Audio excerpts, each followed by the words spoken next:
Hola, buenas tardes a todos. Para quienes se han sumado recientemente, soy Victoria Postiguillo, directora de la Sala de Derecho del Consumidor del Colegio de Abogados de Córdoba y coordinadora de esta nueva edición de la Diplomatura en Derecho del Consumidor organizada por el Colegio de Abogados de Córdoba y que tiene como directores al doctor Francisco Jungenbach y al doctor Ezequiel Bergan. En el día de hoy vamos a hablar del proceso de consumo y de la oralidad en las audiencias del Código Procesal.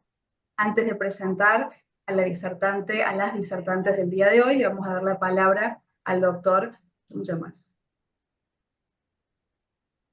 Bueno, buenas tardes a todos y todas. Un placer encontrarnos de nuevo en esta jornada de día lunes, comenzando la semana realmente con un tema apasionante, como es el proceso concursal, porque hay convergencia de normas constitucionales, nacionales y obviamente provinciales. Es más, en el ámbito provincial se viene dando algún debate más que interesante. He venido siguiendo todo este año lo que Manuel Rodríguez Juárez, un viejo procesalista y también juez civil y comercial, a quien me imagino que María Rosa Molina lo debe haber visto, escuchado alguna vez, Por supuesto. llama las crisis procesales derivadas de la oralidad en lo civil, lo cual a mí como título no me gustó porque yo soy un cultor de la oralidad. Así que bueno, este, él en materia de consumo sigue insistiendo que debiera aplicarse el viejo juicio sumario abreviado. Eh, los otros días, la doctora Garcino, actual fiscal, reciente fiscal civil y comercial de primera instancia, se pronunció por la vigencia de la ley 10.555, si no me equivoco, es decir, la ley que establece la oralidad, y Rodríguez Juárez un poco le imputa al TCJ, dice que se han inclinado por la prontitud o celeridad en la resolución de las causas civiles, al menos en la primera instancia, ya que los plazos de resolución de causas parecen solo regir en primera instancia, alongándose en las instancias recursivas ordinarias y siendo eternas en las extraordinarias. Bueno, obviamente que eh, el, el palo lo ha pegado, vamos a ser claros, y en alguna medida algo de razón le asiste. Después de 50 años de ejercicio profesional, puedo decir que sí. En primera instancia, los jueces están más constreñidos a cumplir los plazos y en segunda instancia se flexibiliza, pero en realidad se flexibiliza por el sistema de tribunal que tenemos. Son tres jueces con 20 días cada uno para resolver. Se hace larguísimo. Se debió acotar, en el caso de los juicios orales, estos plazos y no hubo modificación en ese sentido. Pero bueno, ahora lo vamos a escuchar a una experta en el tema, como es la doctora María Rosa Molina de Caminal. Ha invitado también a su hija, donde anda Luciana Caminal. Vamos a ver entonces la visión este, generacional de ambas, que nos irán dialogando en panel un tema tan rico y además apasionante, porque hace a la praxis de todos los días.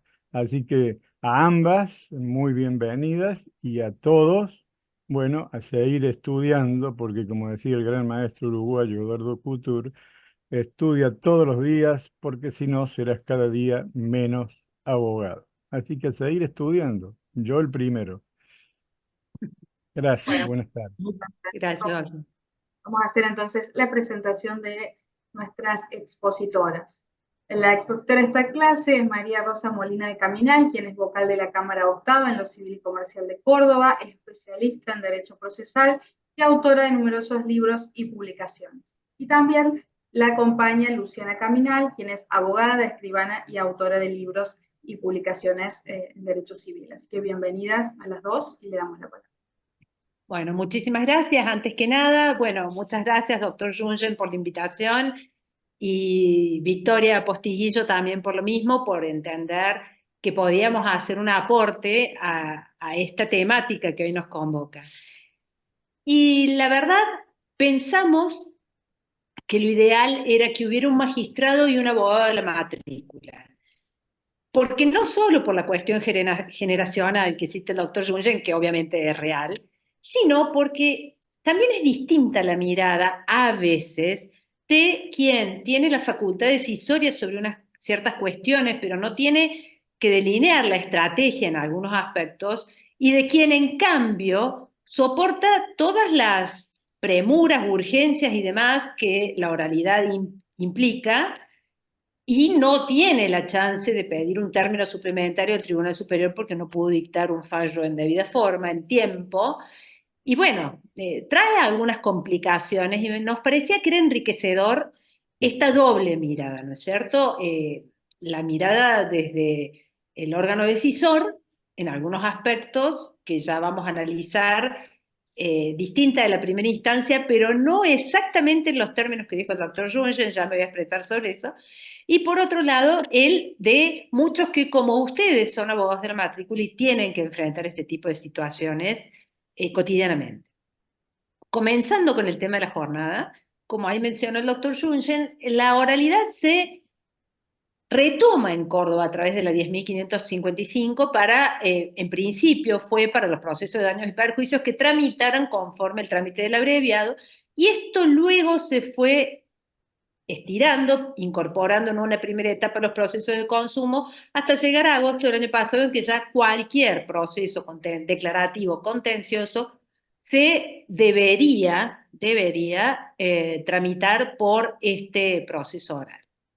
¿Por qué les digo se retoma? Porque los que tenemos algunos años más, recordamos que la 1419, el Código Procesal, el Código de Procedimiento Civil y Comercial, no era Código Procesal en aquel, sino de procedimiento, establecía el juicio verbal, que el juicio verbal tenía algunos aspectos de la oralidad actual y en algunos casos era hasta más concentrado que la oralidad actual, en otros era distinto, pero la trama de la litis se hacía en audiencia, etcétera, etcétera, que no es una novedad.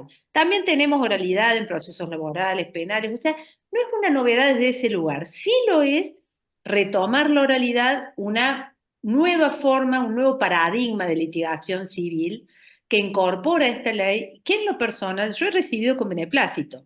Si bien tengo algunas observaciones, no soy tan estricta o tan escéptica respecto de los beneficios del proceso oral, como puede ser Manuel Rodríguez Juárez, como señaló el doctor Jungen.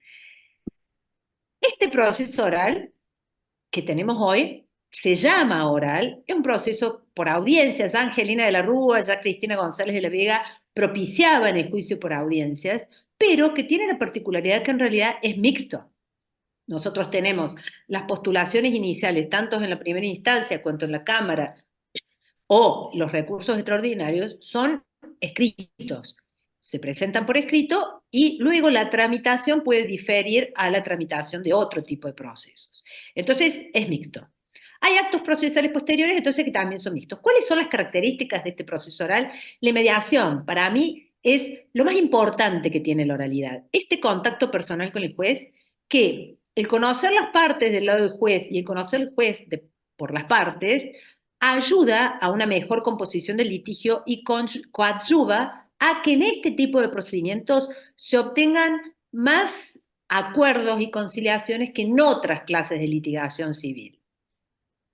Luego, tenemos la celeridad, obviamente, pero celeridad que, si bien es muy importante, es lo que marca, en esto tiene alguna observación tengo que hacer a lo que dijo el doctor Jungen, no necesariamente en la segunda instancia la celeridad decae, y ya vamos a hablar enseguida de la segunda instancia, pero la celeridad es otro de los objetivos, la concentración, ¿sí? La concentración de actos. En una audiencia preliminar, ya lo vamos a ver, todo lo que se concentra, en una audiencia complementaria también hay concentración de actos. Moralidad, buena fe y colaboración procesal, un anhelo en algunos casos, en otros una realidad.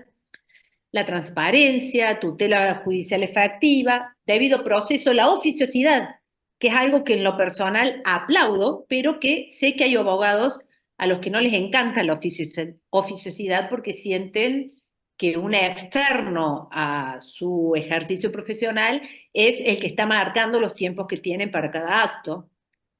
Eficacia, economía procesal y concreción del proceso en un plazo razonable. Estos son los atributos o las características que infunden este proceso oral y que están en todos los distintos protocolos que han sido incorporados como anexos a las distintas acordadas que ha ido dictando el Tribunal Superior de Justicia en este plan que ha tenido de ir abarcando cada vez más procesos en este sistema de litigación.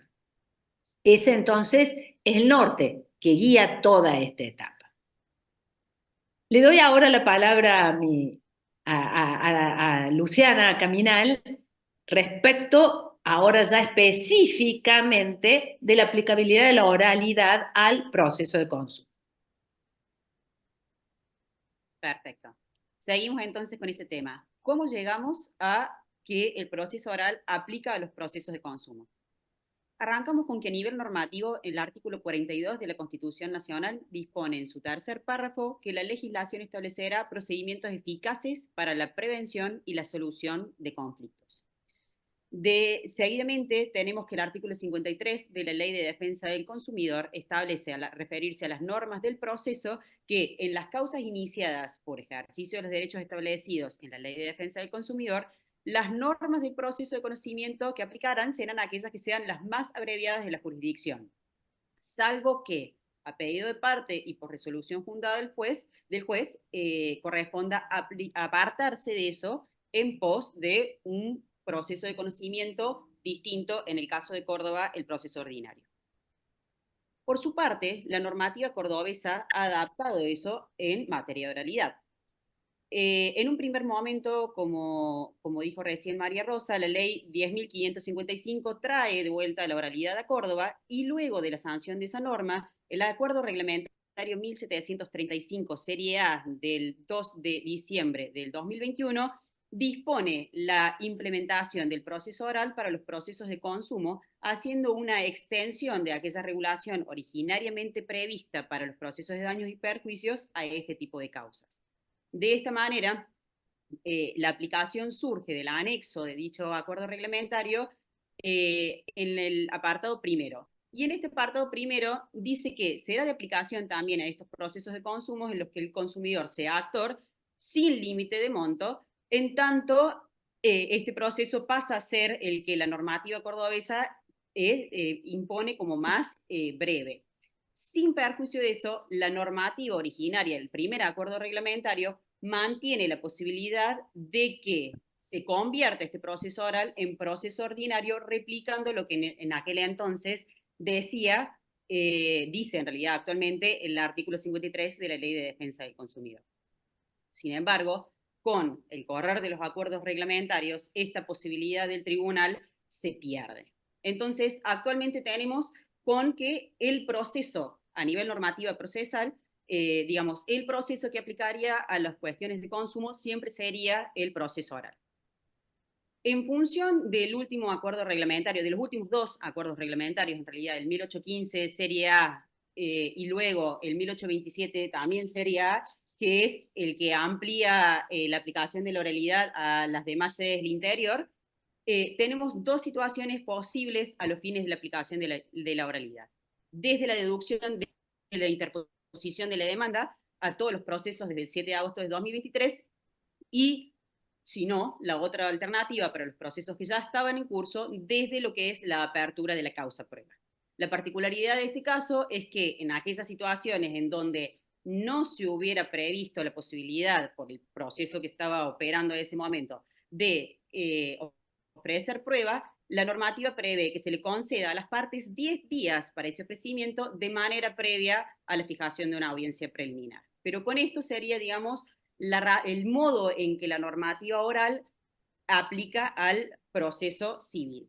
Y ahora vamos a trabajar sobre una particularidad que tiene que ver con este artículo 53 y que tiene que ver con la posibilidad del consumidor, si es que esta existe, de pedir al tribunal que se aparte de este proceso oral en pos de un procedimiento de conocimiento un poco más profundo como es el proceso ordinario.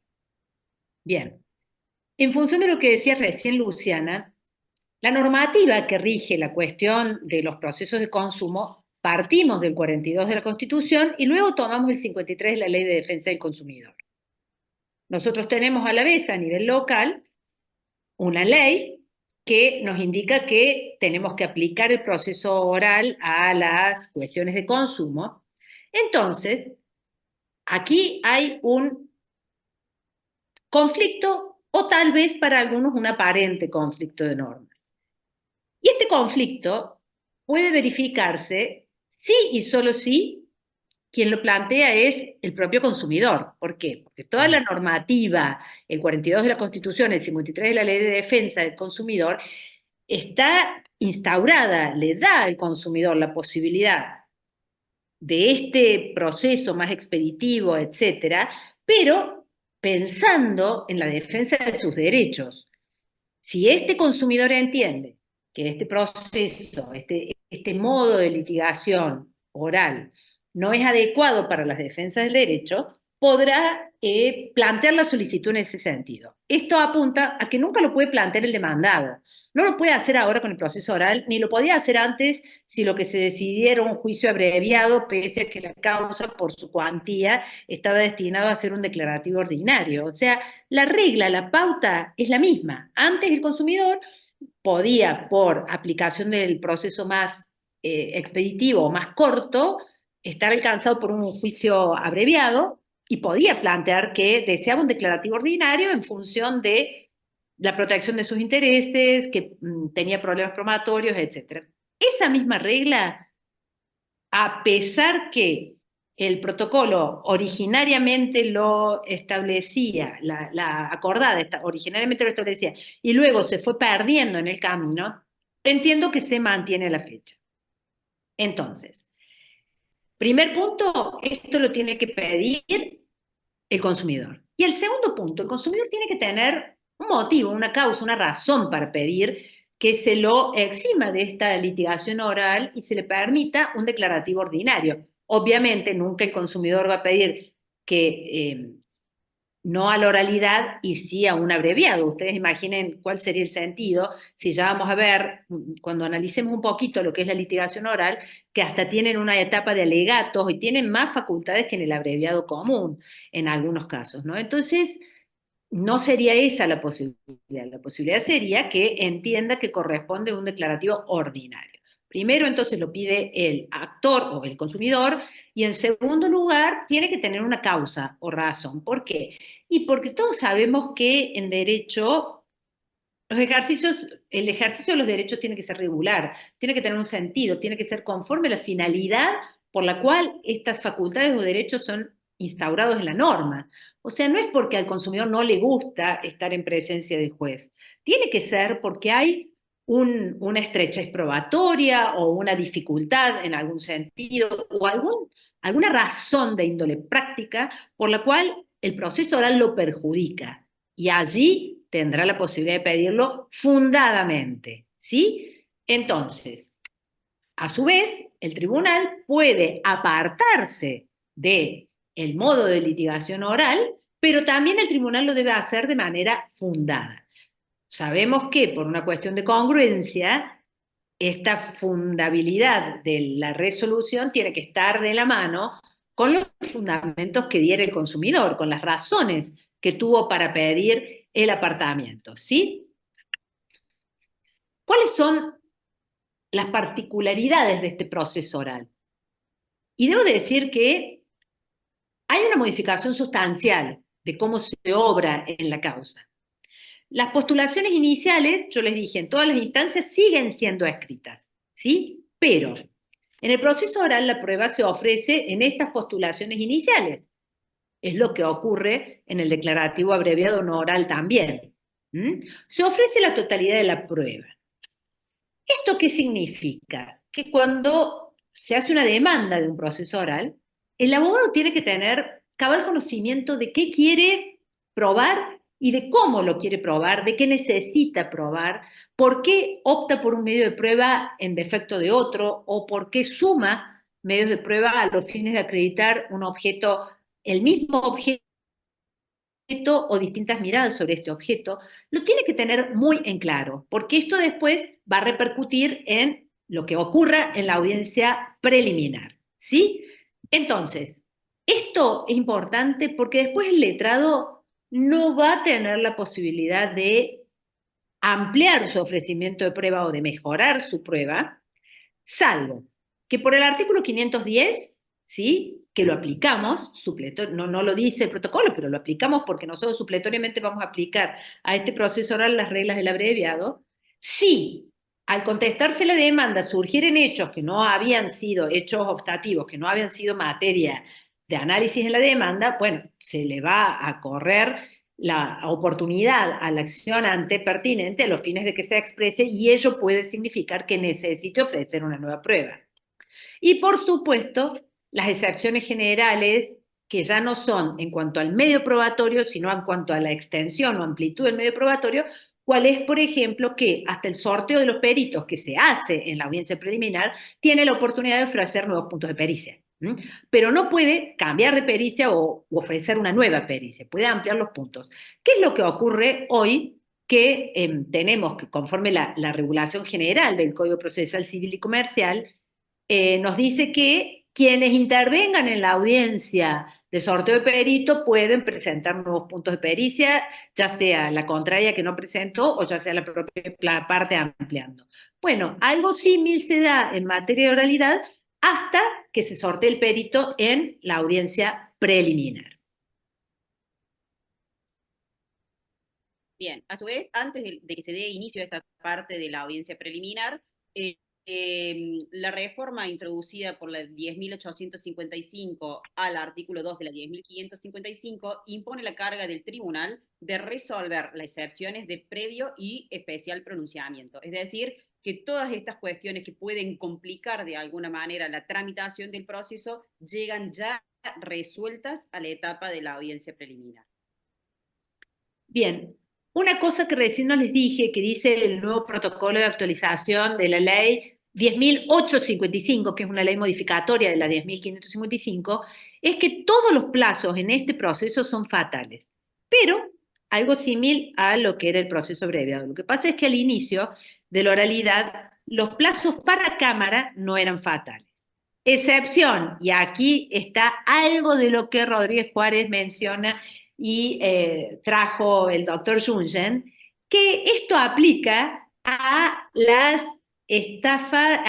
etapas ordinarias del proceso. Le hace primera y segunda instancia.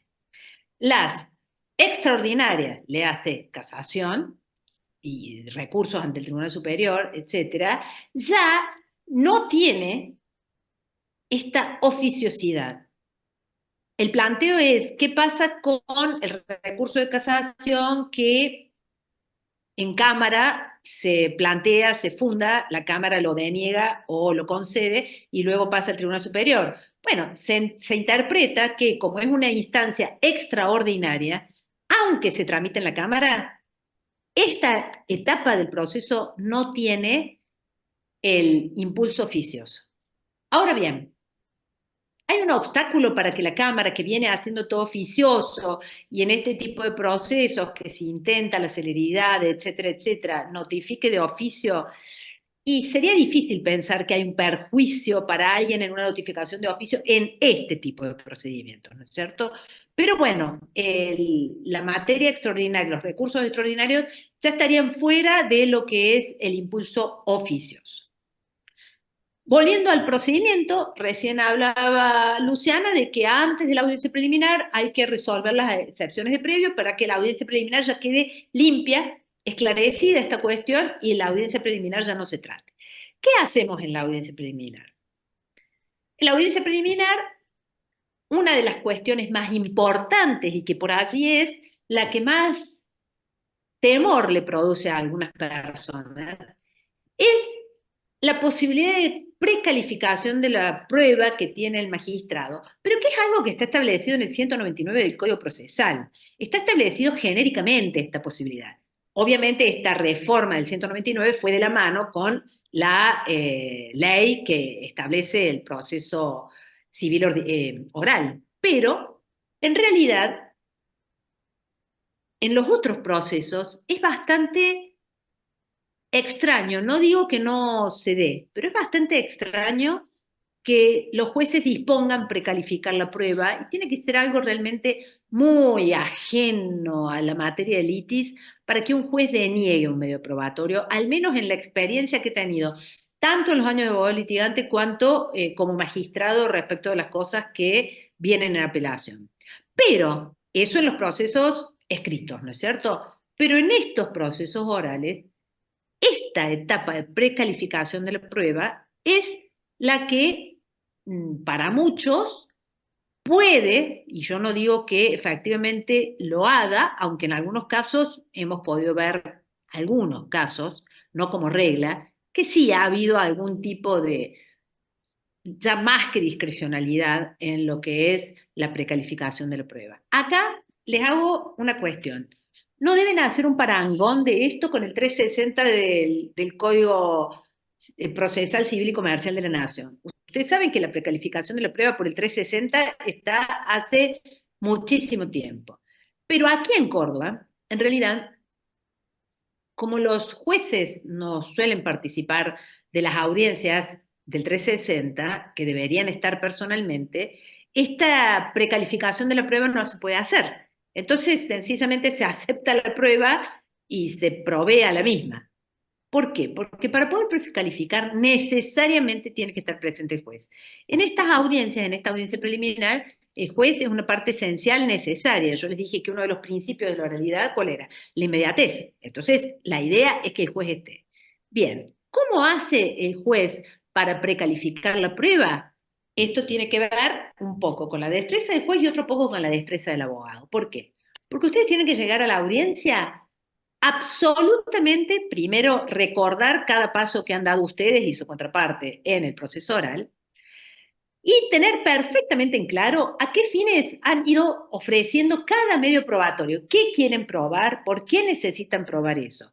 Puede ocurrir que quede esclarecida en esta audiencia preliminar alguna cuestión porque se dispuso que se reconoce, supongamos, el proceso es un proceso de consumo derivado en un defecto en una notebook, supongamos, en una computadora. Y lo que al contestar la demanda se desconoce que la computadora sea, etcétera, está la factura, está todo, se decide en esta audiencia preliminar, bueno, se reconoce la factura de compra, se reconoce la titularidad de esta notebook, vayamos a la problemática que presenta, en cuyo caso la prueba informativa o la que correspondiera, tendiente a probar los hechos que fueron consensuados en esta audiencia preliminar, se eliminan de suyo. Puede ocurrir también en esta audiencia que haya otras cuestiones que el juez entienda que no son idóneos, porque tiene que analizar la idoneidad, la pertinencia. Entonces puede ser que a veces se deniegue prueba que luego resulte que era imprescindible. Y esta cuestión, como no hay apelación directa, porque como aplicamos las reglas del abreviado, solo podemos apelar la sentencia por el 515, la sentencia y los incidentes que no impliquen una suspensión del proceso principal, puede ocurrir que acá haya alguna cuestión probatoria que luego podrá ser materia de análisis en cámara en función del 375, si se entiende que es una prueba que no fue admitida en primera instancia, pero sin negligencia o sin que causalmente esa inadmisibilidad pueda ser atribuida a la parte. En este punto partimos en realidad de la idea de que cada cosa, cada hecho del proceso, en un primer momento puede ser probado a través de un solo medio probatorio. Esto hace que pueda suceder en el marco de la audiencia preliminar que se utilice la explicación que el abogado brinda de cuál es la razón, cuál es la finalidad por la que fue introducido tal o cual medio probatorio del proceso como modo para reencauzar la prueba ofrecida en una que resulte o más acorde, digamos, o acorde a lo que se está tratando de lograr, o que se arribe a un resultado similar en un menor tiempo.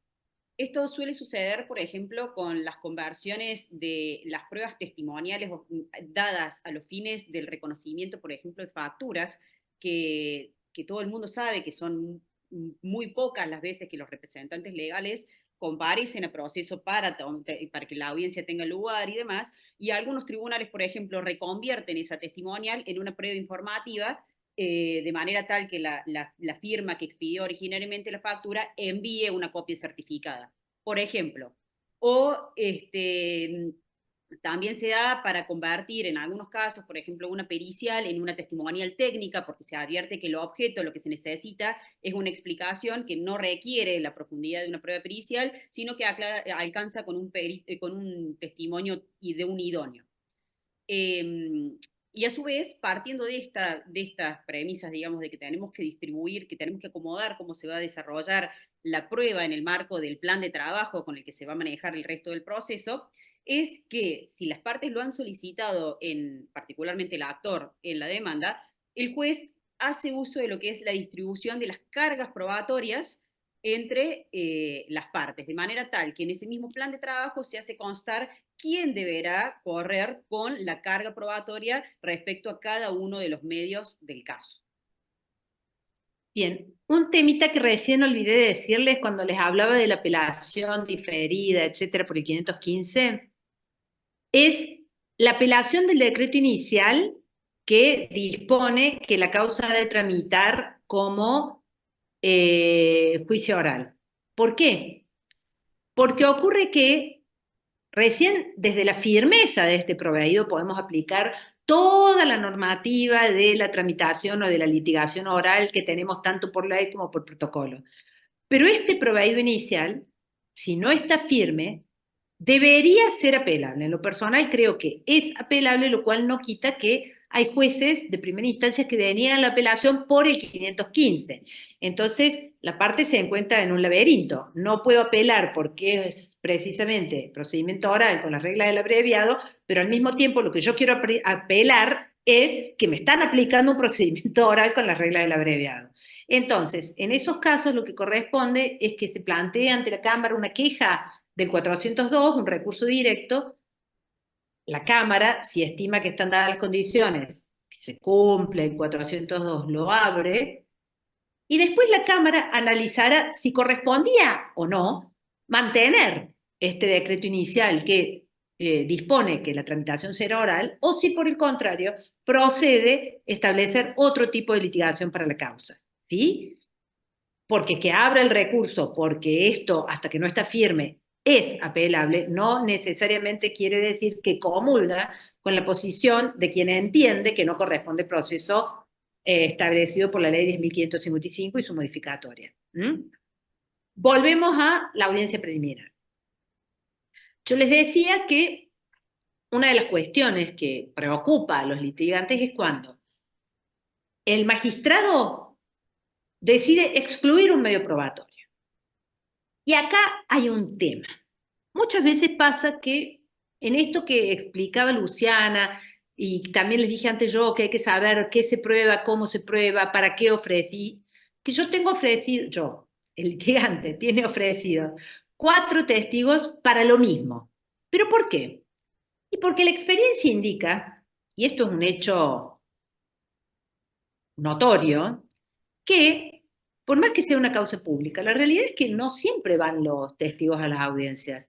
A veces van, otras veces no. Entonces a veces se ofrecen más del número necesario de testigos para acreditar un hecho por la necesidad de que alguno vaya, preferentemente más de uno, y que no nos encontremos con que o no va nadie o el que va no es lo suficientemente claro, preciso, o tiene ambigüedades u olvidos que demuestran que hacía falta alguien más que sostenga esto. Entonces a veces ocurre que proponen 4 testigos y se sugiere 4 para qué, si es para lo mismo, lo dejemos en 2. Y a veces el abogado dice, ¿cómo no? Sí, la verdad, ¿para qué quiero 4? Lo dejo en 2. Pero vete aquí que estos 2 no vienen a audiencia. Tarde, ya no puedo decir, pero yo había ofrecido 2 más. Sí, pero la audiencia preliminar acordó en el plan de trabajo que estos 2 los dejábamos afuera. Es un riesgo que en lo personal yo no correría si tuviera que hacer este tipo de actividad. Y por supuesto nada obsta a que en la audiencia complementaria, si uno tuvo la suerte de que vinieron todos los testigos, luego de que dos declaren, son coincidentes, son claros, son concisos, son categóricos, etcétera, se proponga, bueno, entiendo que ya estaríamos y ya podemos liberar a los otros dos, sí es una posibilidad. Pero al inicio, tener que reducir el número de testigos, nada más que porque apuntan al mismo hecho, es riesgoso. Lo mismo ocurre con la prueba pericial. Nosotros sabemos que hay cuestiones que solo se prueban con una pericia.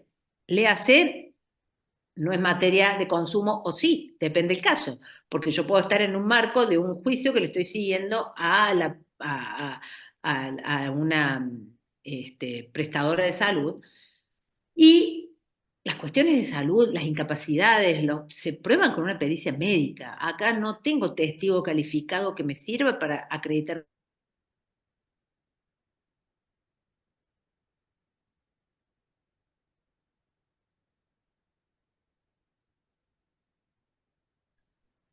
Bueno, Se se le congeló la congeló, imagen. sí, se congeló la imagen. A falta de Dale. testigo, a falta de ¿Cómo? testigo, ahí está, María, ¿volviste? Se te congeló la imagen. Ah, ¿dónde se congeló? Que Y no podías reemplazar la Ahora sí pericia se por el puede. testigo calificado. Ah, perdón, no, ni me enteré porque no vi que se me había congelado. sí, Perdón. fue un microcorte. Ah, bien. Les decía, entonces hay cuestiones que, aún la proponga, hay que tratar de que en el plan de trabajo no se restrinja el derecho de prueba. Por supuesto, estaría perfecto esta reconducción de medios de prueba a la que hacía Luciana, porque obviamente, si ustedes quieren llamar a que declare en una audiencia testimonial, no sé, el representante legal de Cetrogar, porque ustedes están haciéndole un juicio por un defecto que tiene una computadora nacional que compraron en Cetrogar para validar la factura, no va a venir jamás probablemente.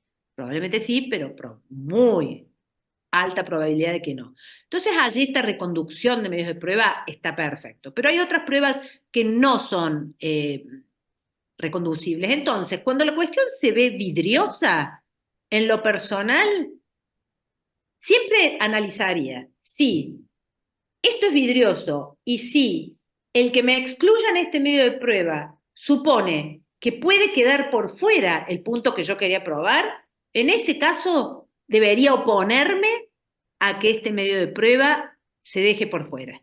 El juez insiste, se repone. Se rechaza la reposición, perfecto, pero eso me va a habilitar a ir por el 375 a la alzada. Si yo me mantuve pasiva en la audiencia donde me estaban excluyendo el medio de prueba, después no tengo facultades para ir a la alzada. ¿Por qué? Y porque la prueba quedó afuera por algo que es atribuible, imputable, porque es por mi culpa, porque yo no usé los mecanismos legales para que esta prueba sea recibida en el proceso. ¿Sí? Bueno, en lo de las testimoniales que le decía, cobra especial virtualidad en este tipo de procesos, porque ustedes saben que las audiencias complementarias no viene el testigo y no se fija una nueva audiencia. Hay situaciones muy excepcionales en las que se va a fijar una nueva audiencia complementaria en un plazo de 10 días, etc. No es generalmente porque el testigo no vino. Y por allí, les decía al inicio, los dos testigos que yo decidí que, bueno, que estos sean los que van a venir, no comparecen. Luego tenemos otro problema probatorio que puede tener relación con el tiempo que está dado entre la audiencia preliminar y la audiencia complementaria, que es hasta 4 meses, pero nosotros sabemos que también tenemos el tema, por ejemplo, en una pericial, el tiempo que el perito tiene para presentar su dictamen y demás. Dice el protocolo que el perito, cuando acepta el cargo, ya tiene que pedir las pruebas complementarias que estimare que necesita. Y les hablo del perito, puede ser cualquier pericia, ¿no es cierto? Las pruebas complementarias que necesita. Pero a veces ocurre que en ese momento el perito no estaba en condiciones aún de analizar esto. ¿Por qué? Porque luego se incorpora una informativa, porque luego se incorpora otra prueba que le muestra que necesita otro material para responder a los puntos de pericia. A veces ocurre. Entonces, este momento inicial, no siempre el perito estuvo en condiciones de pedir todo. Bueno, esto, entiendo que los jueces en esto tienen que tener la flexibilidad necesaria como para analizar si esto es solo hacer tiempo por el tiempo mismo, por no estar en condiciones de presentar el dictamen en forma, conforme fuera establecido en este plan de trabajo originario, o si efectivamente estamos teniendo un problema respecto de los elementos con los que cuenta el perito para concretar el dictamen que necesita hacer. Pasa también un problema a veces con las pruebas informativas.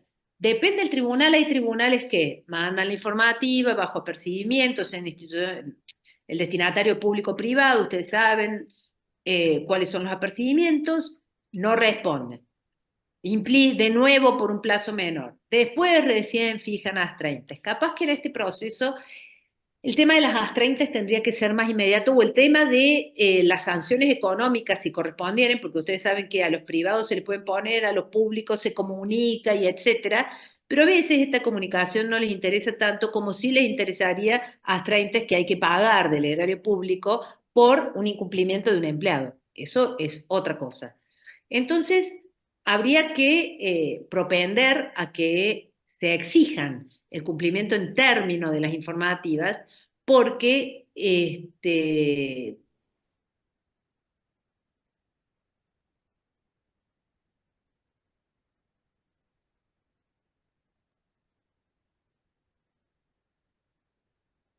porque caso contrario resulta absolutamente imposible incumplir con el diligenciamiento de esa etapa probatoria de manera previa a la realización de la audiencia complementaria.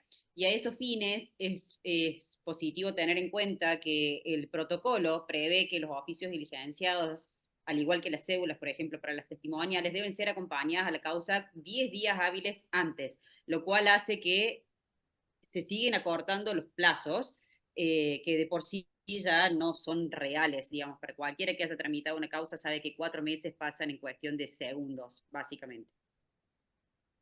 Bien, esta audiencia complementaria entonces, les decía, puede ser necesaria para escuchar los testigos, para escuchar los peritos y la prueba confesional, que tiene interesantes novedades en este modo de litigación. Las particularidades de la audiencia complementaria están dadas por una mayor fortaleza en el rol del juez. Lo vemos, por ejemplo, con respecto a la situación de los peritos, en donde el juez los puede interrogar libremente. Los vemos con respecto, por ejemplo, a la situación de la prueba confesional, que la prueba confesional es una de las que mayores modificaciones trae en este sentido, porque la confesional tradicional siempre fue una prueba bifronte, en que tanto el absolvente cuanto el ponente estaban reconociendo en simultáneo un hecho determinado. El absolvente a través de su respuesta sí, no y eventual explicación, y el ponente a través de la posición que estaba haciendo reconocer.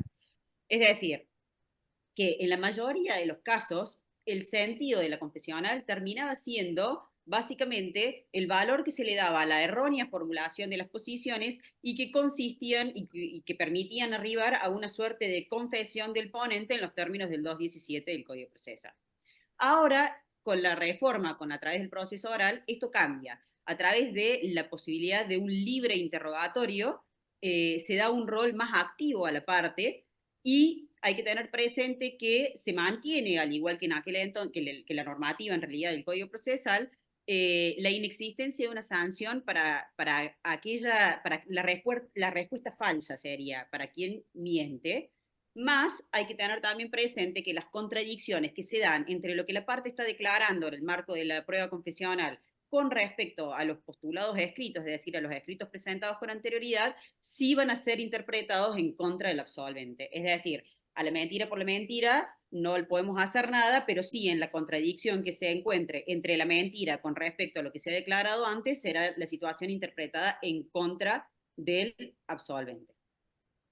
Esto, como decía Luciana, tiene relación con el 217 del Código Procesal, que nos dice que las partes pueden confesar en los escritos, en sus distintas presentaciones y en la confesional. Entonces, cualquiera de ellas que corresponde se podrá tomar como confesión. Este modo de litigación también le impone al juez, el juez es realmente un director de proceso acá.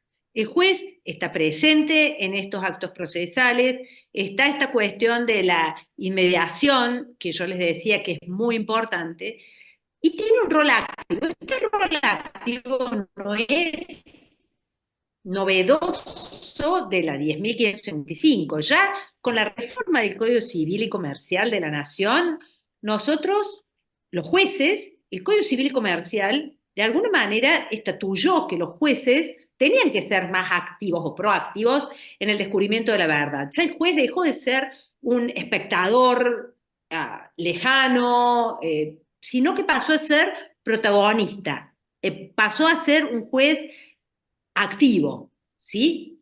Y este rol activo, en este caso, en materia de pericial, por ejemplo, coloca al juez en la obligación de valorar la suficiencia de la pericia.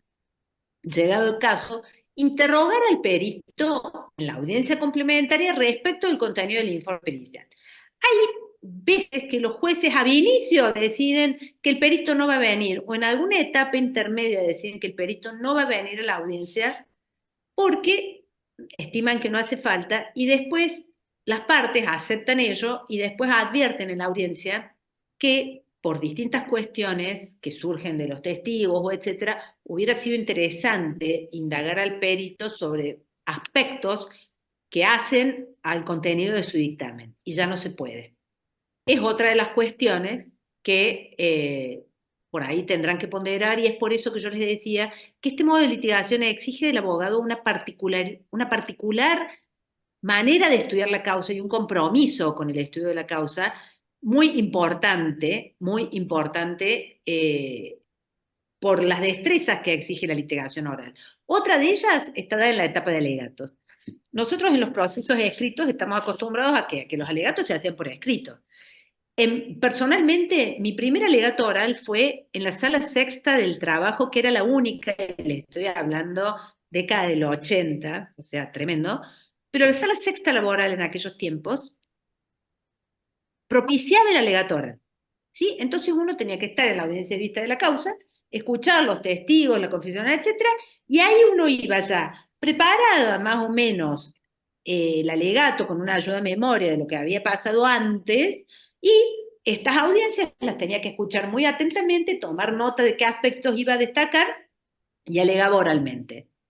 Eso mismo, que solo lo hacía la sala sexta y una vieja sala sexta que pocos años después dejó de estar, es lo que se hace ahora. El alegato es oral y el tiempo es tremendamente mínimo si uno quiere hacer un alegato en alguna causa compleja. Puede el juez ampliar estos tiempos. No he visto muchas audiencias complementarias. Nosotros en Cámara solemos ver las audiencias complementarias y no he visto audiencias complementarias donde la etapa de alegatos haya sido más extensa o mucho más extensa de los 10 minutos, porque 10 minutos a cada parte, con la posibilidad de una réplica y contrarréplica o dúplica, que le pueden dar hasta 5 minutos, que puede, no es una parte esencial del alegato, la réplica y la contrarréplica, y a veces en 10 minutos la parte no alcanza a decir lo que quiere decir. ¿Esto qué significa? Que el alegato tiene que estar muy bien estructurado. La parte tiene que tener muy en claro cómo se hace un alegato. ¿Qué es el alegato? El alegato es el proyecto de sentencia. El alegato es lo que yo quiero que el juez resuelva. Entonces, ¿yo qué hago? Con el alegato lo voy conduciendo de la mano al juez en el recorrido para demostrarle que los hechos litigiosos de esta causa han sido acreditados debidamente en función de la posición que el abogado esgrimió, que la parte esgrimió. ¿Sí?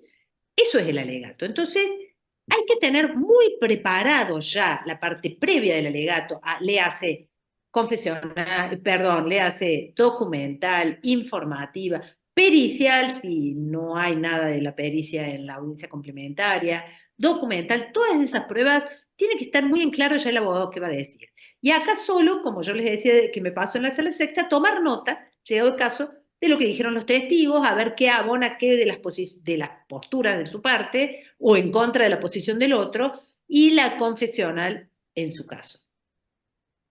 Esto puede el abogado tener un material de apoyo. ¿Qué significa? Un esquema, los títulos, los temas que va a tocar. Lo que no puede tener nunca es el alegato para leerlo. Eso no. El alegato no puede ser leído, porque la idea del alegato oral es que el alegato se va dando durante el decurso de la audiencia, pero sí con material de apoyo. Luego pasamos a la etapa ya decisoria o de sentencia. Bien, terminado el proceso, los plazos en realidad se mantienen más o menos en lo que dice el 121, más o menos no, se mantiene lo que dice el 121, 20 días y 60 según cuál sea el caso. Y pasamos ahora a lo que nosotros advertimos como llamadores dentro del proceso oral, como para tener en cuenta. En primer lugar, vamos a decir que en pos de la celeridad se ha dotado al juez un rol que autoriza muchísima discrecionalidad en el marco del proceso, lo que, sumado a la limitación de la apelabilidad en los términos del 515, puede suponer en algún caso una limitación al derecho de defensa bastante interesante. Y en esa medida es necesario recordar que el proceso está al servicio del derecho de fondo y que si el proceso deja de ser útil para que la parte pueda realizar su derecho, para que la parte pueda canalizar adecuadamente su causa de pedir, pues el proceso deja de servir. En esta medida también encontramos que hay algunas cuestiones que no han quedado resueltas por el protocolo, por la ley, por ninguna normativa, y que entran dentro de estos grises que hay que manejar con algún cuidado, sobre todo por esto, en pos de la celeridad no se puede perder de vista que el proceso solamente sirve para que las partes puedan canalizar su derecho de acceso a la justicia por ante tribunales. Una de las primeras cuestiones que vemos con esto tiene que ver con el 203, porque no hay una previsión relativa a cómo se puede canalizar un hecho nuevo. Muchas veces sucede en el marco de la tramitación de las pruebas, que de la prueba que está en curso, del resultado en realidad de la prueba que está en curso, resulta un hecho novedoso que es importante, que hace a la necesidad de la parte de plantearlo, que la ley procesal prevé que sea dentro de los 3 días. Si bien el 203 dice que es de los 3 días de abierta la causa prueba, la jurisprudencia ha ido ampliando eso a dentro de los 3 días de conocido el hecho que genere un impacto en el proceso, y esto no ha encontrado ninguna previsión ni se ha planteado cómo se podría generar la interrelación entre este derecho del 203 y los plazos procesales del proceso oral. Lo más cercano en materia probatoria que encontramos para esto es el artículo 6.4.6 del anexo 1 del acuerdo reglamentario 1815 serie A del 3 de agosto del año pasado, que refiere a la prueba pendiente de producir y refiere a que excepcionalmente y tratándose de prueba esencial para la resolución del caso, o que la parte hubiera mostrado un real impedimento para su producción que no le fuera imputable, podrá el juez ampliar ese plazo. Indica además que debería fijar una audiencia dentro del término de 10 días, que yo, si hay que producir prueba derivada de la invocación de un hecho nuevo, claro, veo bastante difícil que en el término de 10 días esto se pueda realizar, pero bueno, eso es una de las cuestiones que vale la pena tener en cuenta. Y la segunda cuestión que nosotros queremos traer para pensar, digamos, tiene que ver con el incidente de inidoneidad de testigo. La previsión actual, digamos, en función del artículo 3, inciso H de la ley, tiene que ver con que las cuestiones que hacen a la inidoneidad del testigo se deben plantear de manera previa a la audiencia preliminar para ser resuelta en el marco de la audiencia preliminar. Y esto supone, de alguna manera, perder un poco de vista que muchas de las cuestiones relativas a la idoneidad del testigo no surgen, uno no las conoce ab inicio, digamos, no se tiene la información en un primer momento, sino que surgen de la propia declaración del testigo. Claro. Porque tiene que ver con cualquier cuestión, por ejemplo, que muchas veces son testigos de oídas, que eso no se puede, o que tienen un contacto que no ha sido expuesto previamente en la causa, o con el abogado, o con la parte, y que escapan a las prohibiciones legales para declarar, sino que sencillamente, pese que se trata de un testigo habilitado por las circunstancias particulares del deponente, lo colocan en una situación de inidoneidad. dice la ley que los únicos planteos sobre inidoneidad del testigo admisibles con posterioridad a este evento van a tener que ver con cuestiones que se funden en una causal sobreviniente a la referida audiencia.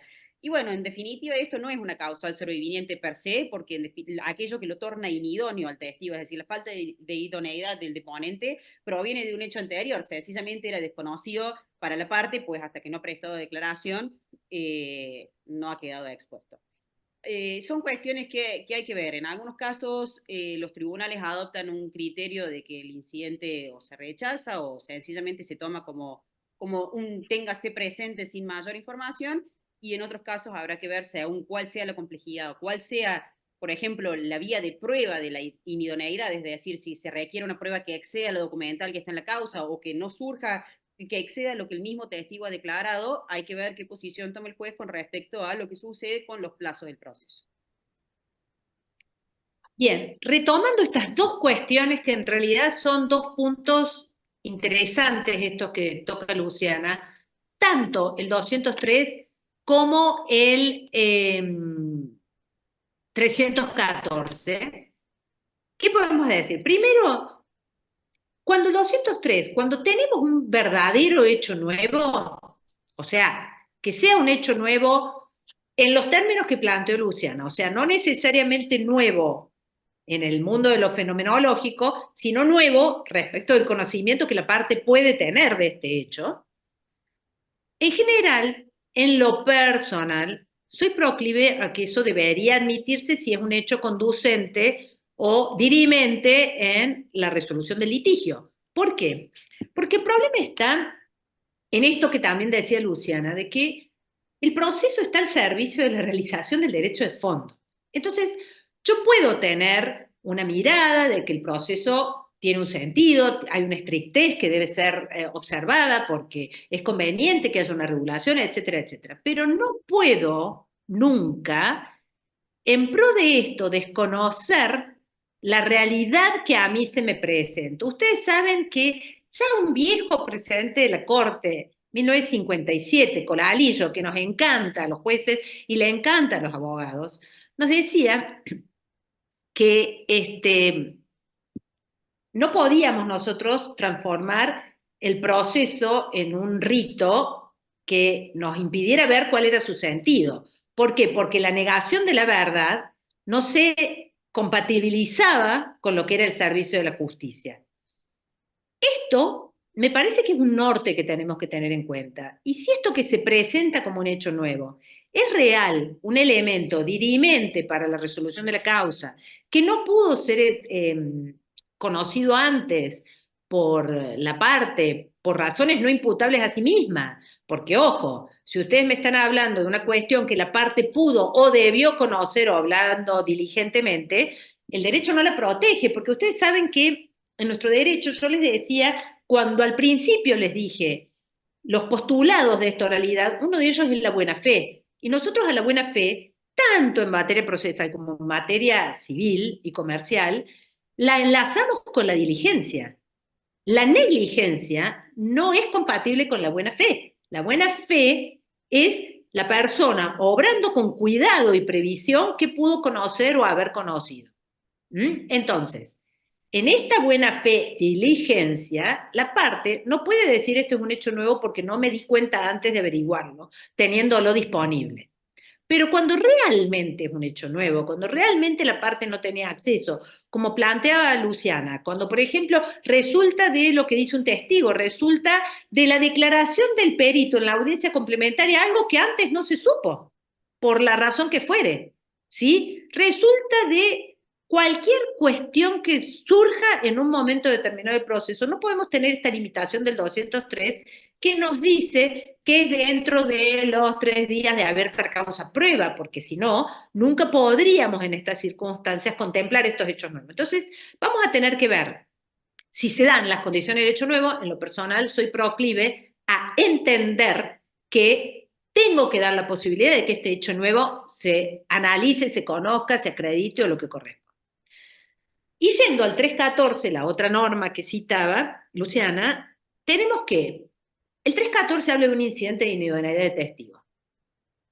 Más de una vez he visto que se ha cuestionado a las partes que no han planteado la individualidad del testigo y en el alegato han cuestionado la veracidad de la declaración.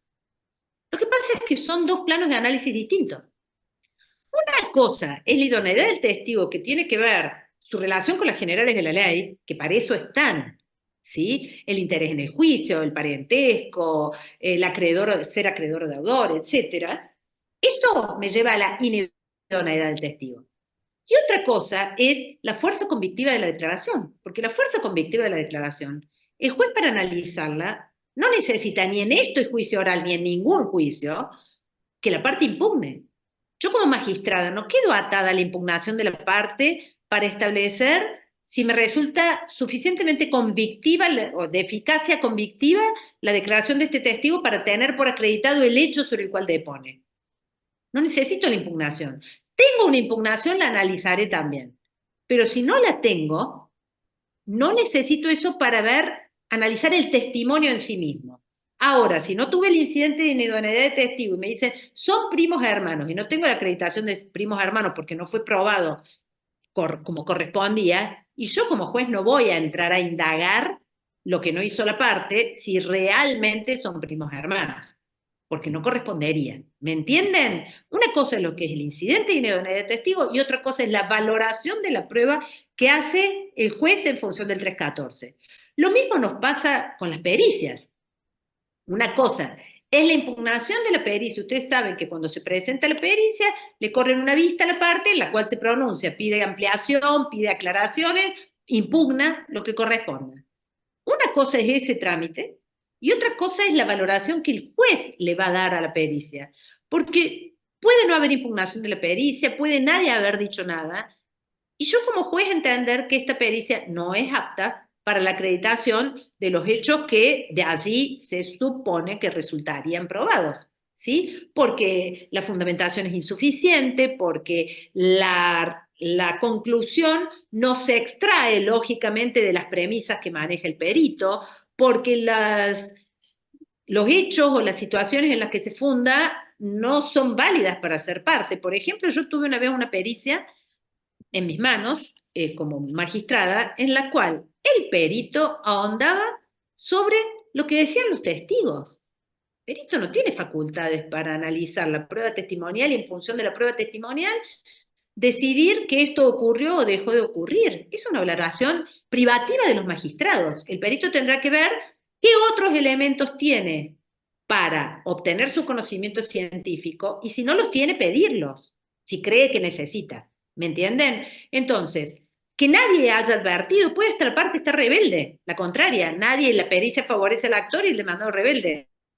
Eso no quita la obligación del juez de valorar la pericia conforme la ley. La impugnación es algo contingente. Ahora bien, se ha dicho que la parte que no asiste al acto pericial, que no ofrece puntos de pericia, que no ofrece perito de control, que no impugna la pericia, y después no debería apelar cuestionando el valor de la pericia, que consintió en todos los estadios de que estaba perfecto, ¿sí? Pero esto es otra cosa, es la valoración que yo también tengo que hacer de la actuación de la parte, pero que a mí no me priva esta inactividad de la parte de analizar el valor convictivo que para mí representa el dictamen pericial. ¿Sí? Esto en el análisis de estas tres normas, 203, 314, 273, respecto de la valoración que el juez hace de la prueba. Y ahora esto nos lleva a la segunda instancia. En estos procesos de consumo, en este nuevo modo de litigación, esta segunda instancia está imbuida de las pautas de litigación que nos da la 10.555 reformada por la 10.855. ¿Cuáles son?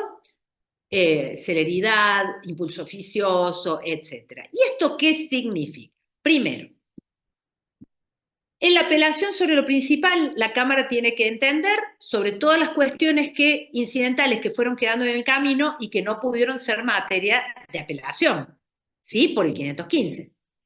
Entonces, aquí vamos a analizar si correspondía a alguna prueba que fue dejada de lado y demás. ¿Y qué vamos a analizar en la Cámara para saber si esta prueba es o no posible? Nosotros tenemos para la Cámara el 375 del Código Procesal. ¿Qué nos dice? En el inciso segundo, que nos dice que va a ser procedente el ofrecimiento de prueba si, por motivos no imputables al oferente, no se hubiese practicado en la primera instancia la prueba ofrecida. Esto es lo que yo les decía, si la parte no tomó el trabajo de cuestionar que se la excluyeron, de encargarse de que se haga, se extendieron los tiempos y no se hizo a tiempo, etcétera, negligencia no engasta en el 375. Si se alegara algún hecho nuevo conducente al pleito, no ignorado antes o posterior al plazo de prueba en la primera instancia. Esto es una regla general del 375, pero también nos está dando la pauta de que lo que yo les decía, tenemos que ser amplios con el 203 si correspondiere. Y el juez podría haber, con esta pauta de trabajo que vamos a tener en la alzada, decir, si la alzada puede ver esta prueba, también la puedo ver yo, y la puedo ver antes, porque puede ser conducente al resultado del pleito. Y el otro, cuando en este tipo de juicios que se rigen supletoriamente por el proceso abreviado, se hubiera denegado indebidamente algún medio de prueba sin perjuicio de todo lo dicho precedentemente por la misma norma. Entonces, cuando el 375, por el 375, la Cámara decide que en este tipo de procesos orales engaste el ofrecimiento de prueba en Cámara en alguno de los supuestos de la norma, la tramitación de la prueba en Cámara, en lo personal entiendo que tiene que ser hecha respetando el modo de tramitación que exige el proceso oral. Entonces vamos a llamar una audiencia, la audiencia de sorteo de perito, hasta ese momento me pueden ofrecer puntos de pericia, el perito tiene que aceptar el plazo dentro del término de ley, o si fuera otro tipo de prueba, también una testimonial, el interrogatorio es libre, todo en presencia, tiene que haber esta celeridad, inmediatez, todos estos principios tienen que estar presentes en la Cámara, porque la Cámara no es ajena al modo de litigación oral. Y aquellos postulados iniciales que yo les decía de celeridad, inmediación, concentración, moralidad, buena fe, colaboración, probatoria, transparencia, debido proceso, etcétera, etcétera, tienen que estar presentes también en la Cámara. Nosotros, en la Cámara Octava, tenemos en general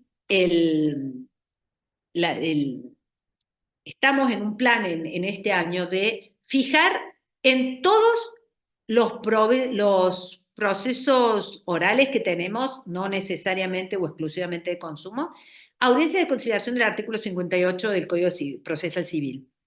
¿A qué efectos? Precisamente al efecto de tomar este contacto inmediato con las partes, conocer a las partes, y a la vez a efecto de tratar de obtener conciliaciones o una autocomposición del litigio que pueda lograr la celeridad que la oralidad prevé. ¿Por qué? Porque si nosotros logramos una autocomposición del litigio, no va a hacer falta esperar el tiempo que podría demandar no solo la resolución de Cámara, sino los recursos que pudieran quedar habilitados luego de la resolución de Cámara. Y digo pudieran, porque capaz que la resolución de Cámara está tan impecable que no es susceptible ni siquiera de casación. Pero es una cuestión que ab inicio, como no se sabe qué problema puede haber una casación por inciso tercero, cuarto, aunque esté impecable el fallo, corresponde a concederlo, y siempre es tiempo. Y en esta cuestión, el tiempo no solo es dinero, es eficacia. El tiempo es eficacia. La idea de este modo nuevo de litigación, de esta litigación oral, introducido por esta normativa, tiende a eso, a lograr procesos eficaces. Por esto, este contacto personal que en la Cámara estamos teniendo con las partes en los procesos orales tiende a lograr estos postulados que no están limitados a la primera instancia. Sí, por supuesto, que llegamos hasta la segunda instancia, porque ya les dije que el impulso oficioso no llega a lo extraordinario, o sea, no llega al Tribunal Superior, y tampoco es pensable que puedan ellos hacer estas audiencias del 58 en todos los casos de juicios orales. Pero intentamos en las cámaras seguir con esta modalidad del proceso por audiencias que no está previsto por la ley que así sea, sino que es un modo de tratar, en la mayoría de los casos, le digo porque puede haber casos en los que no, está rebelde la parte, y no lo voy a hacer. ¿Para qué voy a citar una audiencia de conciliación? A nadie. Tiene que ser efectivo esto. Las audiencias de la primera instancia hay que hacerlas igual, pero las de Cámara habrá que ver. Entonces, En esos casos no, en otros casos que entendemos que no hay ninguna posibilidad o que sabemos que no se llegan a acuerdos por las personas o por la temática o lo que fuere, capaz que no se fijan o a veces también, y tratamos de que no impacten. El momento, la audiencia del 58 no interrumpe, no suspende el tiempo para dictar resolución, entonces lo estábamos fijando hasta el momento de las postulaciones, a veces lo hacemos luego de que contestan agravios inmediatamente, en 2 días, o sea, cuando corremos traslado para contestar agravios ya se fija la audiencia, o a veces lo hacemos cuando la causa pasa a fallo. Depende de por qué estamos fijando la audiencia en cada caso. Pero la intención es colaborar con la inmediatez, la celeridad y los aspectos de la oralidad. Un poco este nuevo paradigma ha venido para quedarse, ¿sí? Entonces, la idea es que vayamos perfeccionando, que la experiencia nos vaya mostrando qué es lo mejor. El juez acá tiene una amplia discrecionalidad para ir resolviendo las cuestiones que se le van planteando y poder hacerlo de la mejor manera posible. Lo experiencial suma, estudiar permanentemente suma, las experiencias ajenas suman, todo hace que se pueda lograr para los procesos de consumo aquel tan deseado celeridad, inmediatez y eficacia en el proceso. Esto nos trae de la mano con lo que hablamos al principio. Lo que hablamos al principio tiene que ver con que por los postulados que mencionó Luciana, el 42 de la Constitución, el 53 de la Ley de Defensa del Consumidor, etc., en muchos casos se plantea en primera instancia no a la oralidad.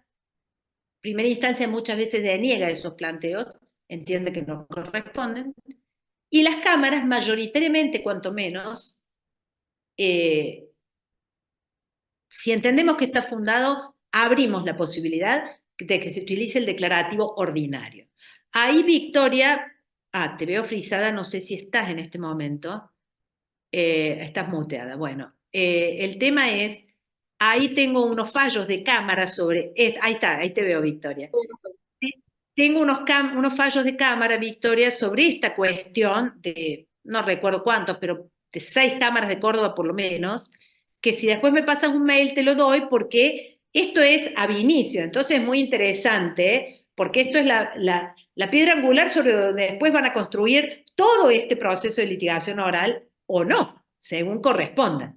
Entonces me parece que es interesante conocer, y en todos esos casos, primera instancia lo había denegado, y las cámaras concedieron la posibilidad de un declarativo ordinario, entendiendo que la eficacia del proceso en ese caso no era la celeridad, sino era la amplitud para lograr que el derecho de defensa fuera ejercido eficazmente en función de la complejidad de la causa sometida a proceso. ¿Sí? Variables que hay que ir teniendo en cuenta. Lo importante siempre es tener un norte. ¿Cuál es? El del 3 de la Ley de Defensa del Consumidor, que ustedes lo tienen que haber visto muchas veces en el marco de esta actividad que están haciendo, que es que los principios que informan la ley de defensa se deben interpretar siempre en favor del consumidor. Eso yo lo tengo que tener presente cuando resuelvo una de estas causas y analizo la aplicación del 53 y en qué términos. ¿Sí?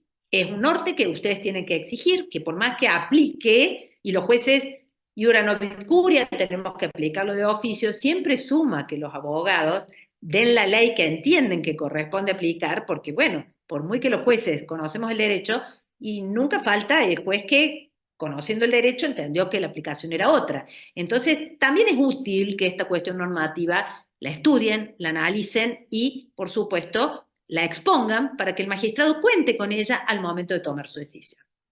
En líneas generales diría que esto sería, no sé, Luciana, si quieres agregar algo, pero si no, en líneas generales, esto sería la oralidad y su relación con los procesos de consumo. Sí, Luciana. Hay una particularidad última que tiene que ver con los modos anormales de terminación del proceso y particularmente el Instituto de la Prevención de Instancia, que frente a que estamos en un proceso que tiene impulso de oficio, no corre la prevención de instancia, pero sí para las incidencias que se susciten, que no cuentan, digamos, con la ventaja en ese sentido de el impulso oficioso. Cuestión que hace falta tener presente frente a que son varios y bastante seguidos los casos en donde las partes se confían en un impulso que no corre para este tipo de situaciones. Léase, por ejemplo, un incidente de regulación de honorarios en el marco de un procedimiento oral. El incidente de regulación de honorarios va a correr... ¿Cómo? No, eso por cuerda separada, pero también tenés, por ejemplo, el caso de la nulidad, o sea, todas las incidencias de ese tipo, algunas nulidades en realidad, no todas. Algunas nulidades que no afecten. Ustedes saben que lo que afecta el desarrollo del principal es apelable directamente, la resolución, y esto nos está dando un norte respecto de, entonces, si esto no me afecta el desarrollo del principal, y podría ser que el impulso oficioso ahí no está. Entonces, son todas cuestiones que tenemos que conocer para analizar. Aquí sí la prevención, aquí no la prevención. Por la reglamentación, por los protocolos de esta ley, no corre la prevención de instancia, excepto estos casos, en los cuales este modo normal de terminación de proceso existe, ¿sí? Entonces, todo esto lo tenemos que tener en cuenta. Yo les decía a la vez que la tramitación de oficio llega hasta las instancias ordinarias. Entonces, no olvidemos los recursos extraordinarios, el extraordinario local, la casación, obviamente que corre la prevención de instancia y puede perfectamente, llegado el caso, ser declarada si correspondiere, porque el impulso oficioso no los alcanza. Efectivamente, ese era un aspecto que habíamos omitido. En líneas generales, entonces, esto sería un pantallazo sobre lo que es la oralidad, un pantallazo de qué pasa específicamente cuando aplicamos esto a consumo y qué podemos hacer en consumo cuando entendemos que no corresponde la litigación oral. Estamos abiertas a las preguntas que pudieran tener. Si es que tienen. Bueno, seguramente sí, hay varias preguntas. Recuerden que pueden escribir sus preguntas, sus consultas o sus dudas en el chat del Zoom y yo las puedo leer, o bien pueden activar los emoticones para levantar la mano y vamos a ir dándole la palabra a medida que vayan levantando la mano. Pueden usar esas dos formas. Mientras tanto voy repasando el chat.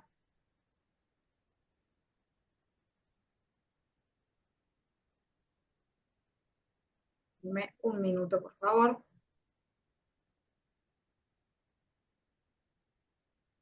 Bueno, preguntas, dudas, consultas sobre la oralidad y su experiencia con la oralidad, aprovechando que tenemos dos excelentes expositoras en el día de hoy. Mira, si vamos a la experiencia con la oralidad, yo les puedo decir, yo he sido una precursora de la oralidad, desde antes que estuviera instaurada en la provincia de Córdoba. He tenido charlas con personas, distintos ámbitos. Fui la primera que incluso hice una capacitación con el Colegio de Abogados, porque fui la primera que se encargó de la capacitación originaria de los primeros 15 jueces que estuvieron abocados a la oralidad, y en ese marco convocamos al Colegio de Abogados, de escribanos, dije, convocamos al Colegio de Abogados, e hicimos un simulacro de juicio oral en el auditorio del Colegio de Abogados, para mostrar cómo era esta nueva forma de litigación. Trajimos gente del exterior, de otras provincias que tenían experiencia en oralidad, porque en lo personal soy una defensora de la oralidad. Ahora bien, no soy una defensora de que nos olvidemos esto que marcó Luciana y que yo les destaqué también, que la forma está al servicio del fondo, ¿sí? Siempre el derecho procesal está al servicio de la realización de los derechos sustanciales. Allí donde vemos que el derecho procesal, tal como está establecido, no es apto para la realización de los derechos sustanciales, allí tenemos que analizar si corresponde o no mantener la oralidad. Las experiencias que yo tengo en la oralidad han sido buenas. El tiempo de la oralidad advierto que se acota considerablemente, y la litigiosidad también, porque son muchas las audiencias en las cuales se logran acuerdos entre las partes, totales o parciales, Y todo eso suma a la resolución del conflicto. Todo lo que sume para la resolución, la autocomposición del conflicto siempre es importante. Mi experiencia de audiencia del 58 en Cámara, porque nosotros la oralidad solo la podemos marcar así, tiene un balance positivo. Ya sea que se logra, como uno toma contacto personal con las partes, puede ser que se logren acuerdos, puede ser que se despejen dudas, y uno ya, como tiene que ir a la audiencia con la causa estudiada, el fallo sale en 2 días. Entonces, ayuda a la celeridad incluso cuando no se logran los acuerdos. Lo personal creo que es una buena manera de litigar, pero que no hay que perder el norte, que en algunos casos deja de ser una buena manera de litigar por su complejidad, por su extensión, por la cantidad de cuestiones conexas que hay que tener en cuenta, en cuyo caso debe ceder ante un proceso declarativo ordinario si se advierte que esta es la mejor manera de litigación que corresponde para el hecho en concreto. O sea, ¿a qué voy? No tenemos reglas de antemano aplicables a todos los casos. En el caso concreto vamos a analizar si es mejor la oralidad, bienvenida sea, y aplicamos los protocolos de oralidad, y si no lo es, tenemos que tener la suficiente capacidad de verlo y de decir, perfecto, la litigación en este supuesto se va a hacer de otra manera más apta para la eficacia del proceso como bastión, el Poder Judicial, de la defensa de los derechos de las personas. Sí. Doctor, una preguntita Primera, nomás. Sí. Perdón. Vamos Hola, por buenas orden. tardes. Han ido levantando la mano y después tenemos algunas preguntas en el chat. Gabriela. Buenas tardes. Le quería preguntar si el procedimiento oral que explicaron ambas expositoras es solo para la provincia de Córdoba en cuanto a defensa consumidor. No. Yo soy de Buenos Aires, o sea, ¿rige para todo el país esta normativa? Es solo para la provincia de Córdoba, pero no solo para defensa del consumidor.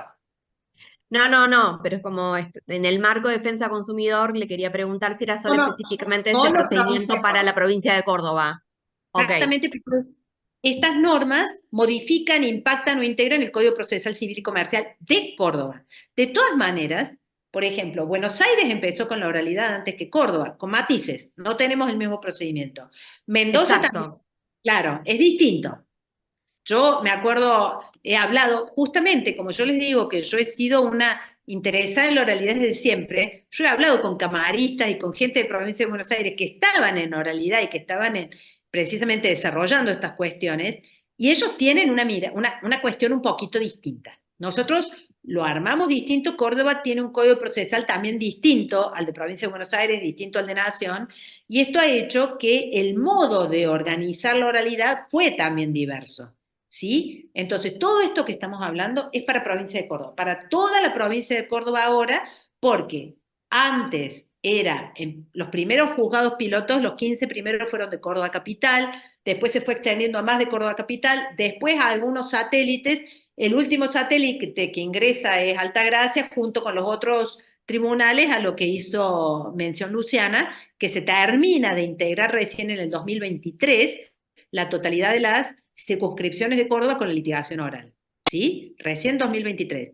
Pero todo esto que hemos hablado es provincia de Córdoba, lo cual no quita que así como nosotros miramos la jurisprudencia de otros lugares, nosotros acá trajimos gente de Mendoza, de Entre Ríos, de Buenos Aires, y abrevamos en lo que ellos dicen, y no quita que pueda ser al revés en algo que en el procedimiento de otro lugar pueda ser perfectible y tener un modelo para proponer o propiciar, o algo distinto, pero esto es provincia de Córdoba exclusivamente.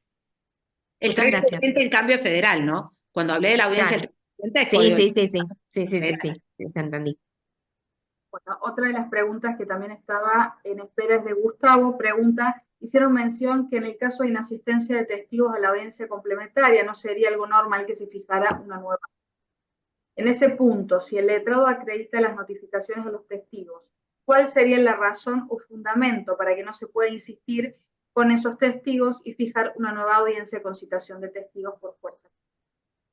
En el marco de las testimoniales, la primera carga que tenemos es el acompañar las cédulas 10 días antes. En el caso de que el testigo estuviera enfermo, por ejemplo, o tuviera una imposibilidad para concurrir, se debe hacer conocer previamente al tribunal para que el tribunal pueda ver cómo valorar la situación.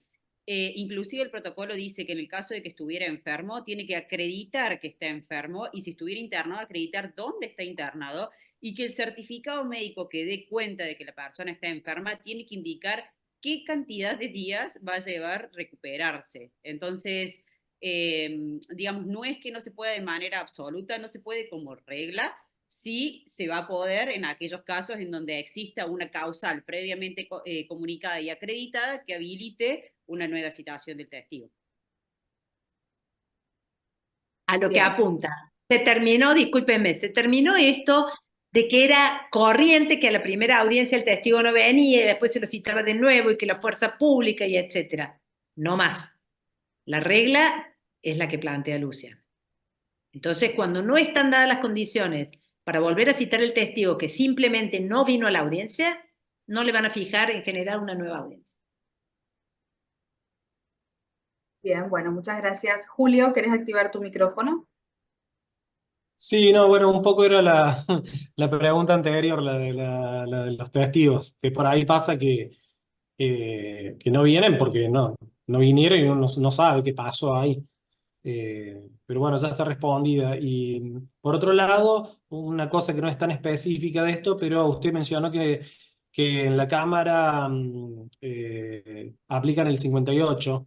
A mí me pasó una vez en primera instancia que la jueza también hizo lo mismo en pleno periodo de prueba y por suerte no pasó nada, pero porque tanto la contraria como yo pensamos que estaban suspendidos los plazos. ¿Suspenden los plazos en la Cámara o no? El plazo que no suspende es el de dictado de resolución. Los otros plazos los puede suspender. El plazo, específicamente, si ustedes leen el 58, no suspende el plazo de dictado de resolución. ¿Por qué? Porque se trata de evitar que la audiencia de 58 la fijemos los jueces para no dictar las resoluciones en tiempo. Entonces, la manda es para nosotros. El plazo de dictado de resolución no se suspende. Ahora bien, los otros plazos, antes del dictado de resolución, generalmente sí se suspenden, pero en caso de duda, pregunten. Escritito. Quiero saber si, pero generalmente, más si me estás diciendo que es en el marco de un periodo probatorio, la prueba se sigue diligenciando con independencia de que se fije esta audiencia. Porque la prueba, ustedes ya presentaron la informativa y no le van a decir, paren las rotativas, no contesten porque tengo una audiencia en 58. Entonces los plazos esos van a seguir corriendo para el que no está involucrado en la audiencia. Léase Banco de Córdoba, ¿no? Que no es el demandado, no tiene que ver en la audiencia y mandé a pedir algo sobre alguna cuestión atinente al proceso. ¿Me entiendes? Pero específicamente el plazo que no se suspende es el de dictado de resolución. Los otros se pueden suspender, sin problema. Igual lo ideal en ese tipo de casos es realmente pedir una aclaratoria donde se informe en el decreto si están suspendidos o no los plazos, porque así como hay jueces que lo suspenden porque se entiende que sí, hay otros que no. Entonces, si estás en el marco de un periodo probatorio y no te suspendieron los plazos, generas la instancia para que tu contraparte pueda pedir, por ejemplo, una clausura y quedaste sin poder producir prueba porque confiaste en que había un proceso suspendido y esa suspensión no surge clara del expediente. Sí, claro, tal cual. Ahora, me parece que los jueces, cuando dictan esa clase de resoluciones, deberían aclararlo Sí, porque pero se no doble siempre efecto. surge del decreto citatorio y muchas veces la suspensión, cuando vos vas a la audiencia del 58, el juez le consulta a las partes si integra dentro de las posibilidades de este diálogo la suspensión de términos, lo cual quiere decir que si te están preguntando si vos estás de acuerdo con suspender términos, que es algo que no estaba previamente establecido. Entonces, en este tipo de cuestiones en donde la falta de suspensión puede derivar en la pérdida de un derecho o de la posibilidad de ejercer un derecho, yo pediría o la aclaración o sencillamente pediría que expresamente se suspendan los términos hasta tanto se tenga lugar la audiencia. Claro, Perdón, sí, sí, tal cual. completando lo que te dije recién de que la audiencia del 58 no suspende el plazo de dictado de resolución, ello es como regla, sin perjuicio de que, lo que acaba de decir Luciana, en el marco de la audiencia, las partes pidan un cuarto intermedio porque empezaron negociaciones, en cuyo caso, si las partes expresamente solicitan, eso debe ser expreso el pedido, porque si no nosotros no podemos suspender de oficio el plazo de dictado de resolución. Si las partes expresamente piden 15 días para estas negociaciones, al cabo del cual se fija una nueva audiencia y si no hay solución del pleito, se reanudan los plazos, las partes tienen la facultad, ustedes saben que el código les da hasta la posibilidad de hasta por 6 meses suspender. No va a ocurrir nunca en el marco del dictado de resolución 6 meses, pero pueden de común acuerdo pedir la suspensión. ¿No lo hacen? No puede pedirse, no pueden suspenderse los términos de dictado de resolución nunca. De oficio no debería ocurrir nunca. Ustedes me dicen, ¿pero usted lo vio alguna vez? Sí, lo he visto. Lo he visto, que hay jueces que suspenden. Pero es incorrecto porque el 58 no lo permite. Perfecto. Bueno, Rodrigo. Hola, doctora, buenas tardes. Mi consulta es la siguiente. Hay cierto proveedor que capaz que si alguno aquí tuvo alguna causa contra este proveedor va a saber exactamente de quién hablo. Y lo que hace siempre es reponer con operación de subsidio el primer decreto que fija la oralidad. Y con esto normalmente logran dilatar el proceso, dependiendo de la cámara que toque, a veces hasta un año. Yo he estado pidiendo sanciones del artículo 83, y bueno, parece ser una cuestión que después, cuando vuelve la cuestión a primera instancia, siempre le rechaza el mismo planteo, después parece como quedar en el olvido, ¿no es cierto? Pero es una estrategia muy efectiva para dilatar este tipo de procesos, porque bueno, aparentemente el criterio es que les conceden esa apelación, va a la Cámara y después la Cámara rebota, ¿no es cierto? Les rechaza ese tipo de planteos. Pero bueno, la cuestión es si usted ve viable de alguna manera esas sanciones que se apliquen o en su caso, cómo entiende, en caso afirmativo, si entiende que de alguna manera se debería poder probar esto, por ejemplo, que como que una práctica de esta proveedora, hacerlos frecuentemente, cuando Dos sabe que cuestiones. digamos los planteos son rechazados. Dos cuestiones. Primero, si es materia de consumo, ¿sí? Sí, Y estamos sí, aplicando un proceso oral y el consumidor no se opone a la oralidad, no se debería acoger el planteo del demandado y mucho menos conceder una apelación. Porque la firmeza del decreto, ¿sí? También tiene que ver con quién tiene la legitimación para plantear una objeción a ese proveído inicial. Y yo lo que les dije, y Luciana también lo ratificó, en función de la normativa involucrada, debería ser solo el consumidor, no el proveedor, ¿sí? Porque esto está puesto a favor del consumidor, entonces no deberían conceder la apelación. Y cuando va por el 402 a la Cámara, porque van por queja, la Cámara, si es el proveedor, no abre las apelaciones. Entonces con eso no perdiste un minuto. Pero no puedo hacer nada si la apelación fue concedida, en el sentido de que, bueno, la concedió el tribunal. No debería. En ese caso, y respecto a las sanciones del artículo 83, esas sanciones por ahí vos decís que las pedís una vez que el expediente baja. Yo las pediría en tu lugar en la Cámara durante la tramitación de la alzada, porque la particularidad de la sanción del 83 es que se resuelve con el dictado de la resolución, y lo que acreditaría en esa instancia es la reiteración de la conducta. Sí. Porque si ya tiene hasta el hartazgo el mismo proveedor la respuesta de que no es procedente de una modificación del tipo de trámite que se imprime, utilizaría eso como argumento para pedir la aplicación de las sanciones en Cámara sin esperar a que llegue a la primera instancia, de manera de empezar a desincentivar la conducta, ¿no? Claro, yo solo he hecho eso puntualmente, incluso me tocaron casualmente 2 apelaciones que fueron concedidas en primera instancia y fueron la misma Cámara, y a la Cámara le dije, mire, estamos tramitando las 2 causas simultáneamente acá. Bueno, la cuestión es que quedó para resolverse, pero con el fondo de la cuestión, o sea, pasó para resolverse con la sentencia de primera instancia. Pero bueno, ahí está. Lamentablemente le funcionó muy bien la estrategia de dilatar el proceso un año, en ese caso los 2 procesos un año, con el mismo recurso de reposición de la apelación de subsidio en primera instancia. Una cuestión, lo que dice Luciana. Nosotros en la Cámara, si el planteo es este recurso a los efectos de dilatar el proceso, es lo que dilata el proceso, no el proceso u otras actuaciones. O sea, el 83 vos lo tenés que mirar en función de qué es lo que estás cuestionando, ¿sí? Si vos estás cuestionando el ofrecimiento de una prueba, cosas que va haciendo la parte durante el proceso, sentencia, ¿sí? Pero acá lo que sería la resolución es de ¿qué? Del recurso. Entonces, el recurso fue traído a los fines de dilatar, perturbar, lo que fuere, la Cámara lo podría resolver en ese sentido, como plantea Luciana. Habría que, porque cada cosa tiene que ser resuelta en la instancia que corresponde. ¿Y dónde está la dilación? En el trámite de Cámara. La cuestión dilatoria, cuando ya hay pronunciamientos que ya le han hecho saber en reiteradas ocasiones que no corresponde, digamos, la utilización, que no se va a cambiar el tipo de proceso que aplica, sí, es materia, es una conducta dilatoria, pero es la descripción del artículo 83. Bárbaro, muchas gracias. Bueno, hay más preguntas en el chat. ¿Se puede pedir de manera supletoria la prueba confesional ante el interrogatorio abierto para el caso de que el demandado no acepte? Que no. O sea, un pliego.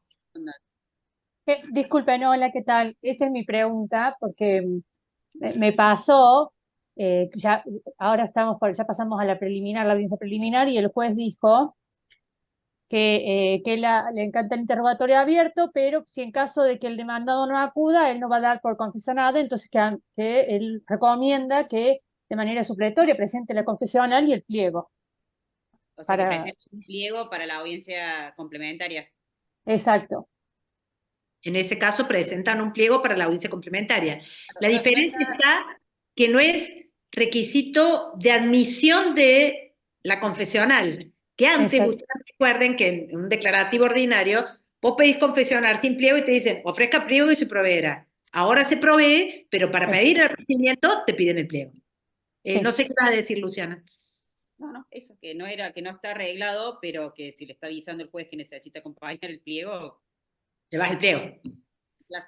Y en el caso de que no comparezca el absolvente, presentas el pliego, decís, este es el pliego, y eso será lo que podrá tenerse por confeso. Ustedes saben que la confesional es ahí, pero bueno, puede servir. Y ahí sí recuerden en lo del pliego lo que planteó Luciana. La confesional es una prueba bifronte. Y en general, las mayores eficacias de la prueba confesional que yo he visto es en contra del ponente, no en contra del absolvente. ¿Por qué? Porque confunde el tener que plantear las posiciones en términos positivos con lo que significa la posición. Y la posición es una afirmación que hace el ponente. Entonces, si el ponente dice, para que jure cómo es cierto, que usted no sé qué, está reconociendo el ponente ese hecho como cierto. Entonces el otro dice, sí, es cierto, lo que sea, no es cierto, lo que fuere, pero confesó el ponente este hecho que expresó de manera positiva. La mayor eficacia que yo he visto en esta prueba es en la indebida formulación de las posiciones. Y se los digo... Lo que tienen que tener en cuenta es el artículo 217 del Código Procesal, siempre. Del que hablábamos, que la confesión se hace en cualquier escrito del proceso. Entonces acá confiesa el ponente. Respecto a esta pregunta, ¿cuál sería el sentido de que el consumidor pida el trámite declarativo ordinario si ahora estos procesos también son orales?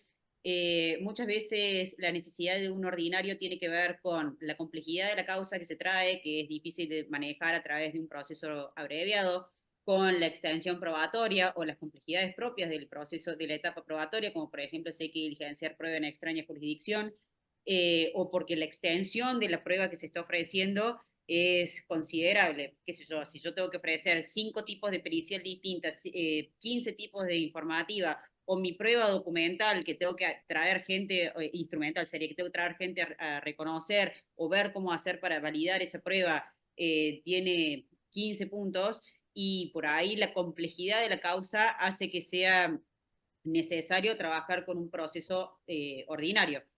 Además de eso, el proceso ordinario nos permite la utilización de las apelaciones intermedias antes del dictado de resolución, que es lo que no tenemos con el caso de el proceso abreviado, y que muchas veces son necesarios, sobre todo cuando tenemos cuestiones probatorias complejas o cuando el proceso se presenta como complejo, de manera tal de utilizar las vías recursivas como para ir saneando, entre comillas, ¿no?, el proceso en función de la causa de pedir que uno llegue a tribunales.